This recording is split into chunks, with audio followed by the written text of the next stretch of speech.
dữ dội lắm hả? Giống như tuổi thơ dữ dội vậy đó hả? Dữ dội đó. Trời ơi, bây giờ coi thử sao nha. Trước đó là chú này nói là chú bị cục máu đông và mỡ máu nhiều lắm.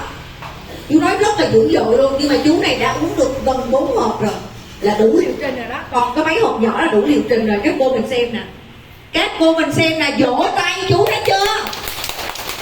Thấy chưa? Đỏ chưa? Thấy giảm không? Đây là người biết giảm hay không nè. Thấy giảm chưa các cô? Chú này hỏi chú này nè, bây giờ trước đó con đánh giá chú như thế nào? Nhiều sao lắm. Nhiều sao đâu, không nhớ luôn. Cục máu đông mỡ máu nhiều đúng không? Không, nó mở xấu lắm. Nhưng bây giờ chú thấy sao? Đâu? Thấy sao? Đâu? Chúc mừng, vỗ tay các cô. Mạch máu đẹp đỏ quá trời, chú thấy chưa, nó khác không chú? Thấy khác nhiều chưa? Người ta uống đủ 4 hộp rồi các cô. Thấy không chú? Thấy chưa? Quá trời, chúc mừng các cô. Một lần